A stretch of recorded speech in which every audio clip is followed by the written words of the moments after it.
Joining me now is president of the Centre for the American Experiment and founder of the popular Powerline blog, John Hinderaker.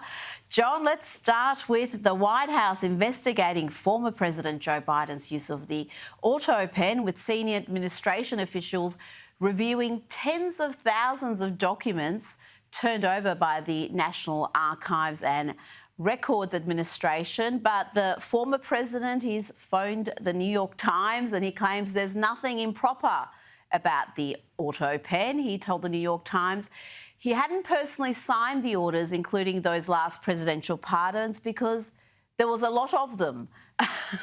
What do you make of this story, John? Is there anything to see here? Well, Rita, first of all, Joe Biden got a hold of the New York Times and gave them an interview because they're trying to get ahead of this story. They know it looks bad. They're trying to get their version out in front of the story. And it is ironic that Joe Biden says, well, there were so many pardons and commutations, I couldn't possibly sign them all. There's too many. I think he did grant a record number of pardons. And what his staff says, what the story is that Biden didn't know the names of the individual people he was pardoning. They would talk about people by category. And the story is Biden would say, oh yeah, pardon everyone in that category. And then they'd have a list of, 1,000 people and they'd work the autopen. And the whole process is it's outrageous. And one thing you'll notice, Rita, is that Joe Biden did sign his family's pardons personally. He knew about those pardons and he did sign. Well, I think that is a tell right there. I think that was a mistake on his part. If you're going to use the autopen, then don't make an exception for family members. Oh, my goodness. I think that's the greatest scandal of modern American history, the fact that there was a president in the Oval Office who was so cognitively impaired that we really don't know who was running the country. Let's go to a story that impacts Australia, with President Donald Trump planning to increase the tariff rate on pharmaceutical imports to the US. Last year, Australia exported around $2.1 billion of medicinal and pharmaceutical products to the US, but that may change with President Trump determined to see manufacturing return to the US. Pharmaceuticals will be tariffed probably at the end of the month, and we're going to start off with a low tariff and give the pharmaceutical companies a year or so to build, and then we're going to make it a very high tariff because we got to move them in. Look, there's two ways you do it. You make money or you have them move here so they don't have to pay the tariff. Those are the two ways. The pharmaceutical companies are moving back to America where they should be. John, it may not be great for Australia, but he's not the president of Australia, and he wasn't elected on an Australia First platform. He was elected on an America First platform, and this is precisely what he campaigned on, returning manufacturing to the US. So, Rita, part of what's going on here is that we import a huge percentage of our pharmaceuticals, especially our generics, from China. And that's just unacceptable. We can't be in a situation where the Chinese, at best a rival, if not an adversary of the U.S., are in a position to cut off our pharmaceuticals. And yet that's the position that we're in. And I think to some extent, Australia might be a little bit caught on the crossfire here. I don't mind Australia producing drugs for the U.S., but I don't want to rely on the Chinese for it. No, well said. And I've got to say, our government hasn't exactly covered itself in glory in dealing with the US. We've got an ambassador who's on record saying terrible things about Donald Trump, and the Prime Minister and some of his ministers also. So we are, I think, we're in the freezer at the moment. Now, let's move on to the Jeffrey Epstein saga. Earlier today, Attorney General Pam Bondi said there's no change to her position on Jeffrey Epstein after President Trump suggested she could release more files.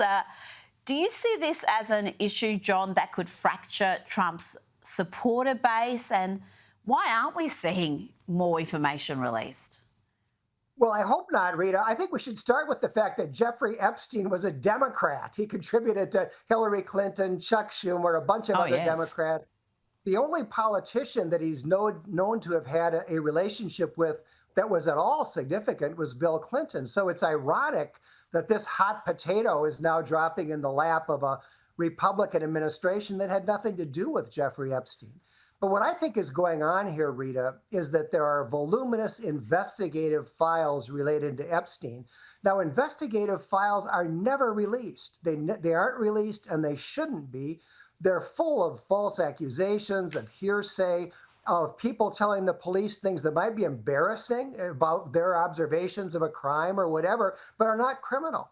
And it's important that people be able to talk to the police without worrying that anything I say might show up in the newspapers in a couple of years. So I think that's what's happening. Yeah, there are files, but they are the kind of investigative files that are just never released.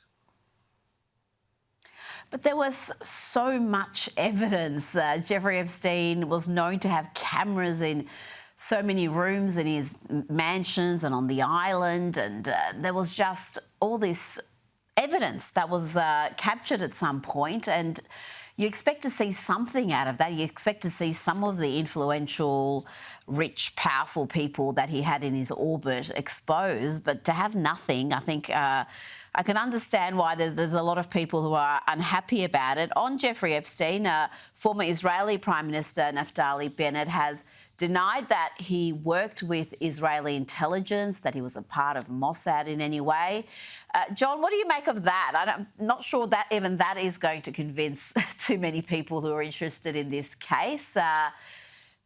Again, there's so much mystery surrounding Jeffrey Epstein's rise to incredible wealth and influence. That's something that we're still not 100% clear on. Well, Rita, maybe somebody else knows something that I don't, but I'm not aware of any evidence whatsoever that Jeffrey Epstein had anything to do with the Mossad. That is something that was just tossed out there by Tucker Carlson with no supporting evidence whatsoever. And as far as I know, there isn't any. So if somebody's got some evidence that somehow links Epstein to the Israeli government, I'd like to see it. But as far as I know, it doesn't exist. Now, it's evident that the president doesn't care much about this issue. He sees it as an irritation, really, a distraction from the major issues. I think that's a mistake, but you can understand because he's dealing with some fairly major issues. And one of the things that he once highlighted is his incredible success on the border. Have a look at this.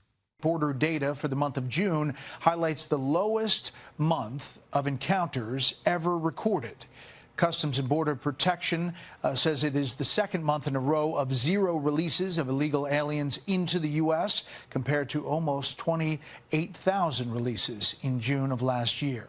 John, the data around illegal immigration is quite astonishing. I don't think anyone expected that these policies, Trump's policies, would end the crisis in a matter of weeks, but that's what's happened, and those historically low numbers are holding.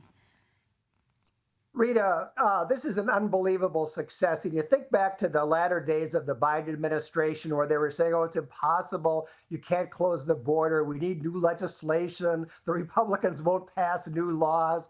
Well, it turns out, as we all suspected, Rita, that all we needed was a president who actually wanted to do his constitutional duty and enforce the law.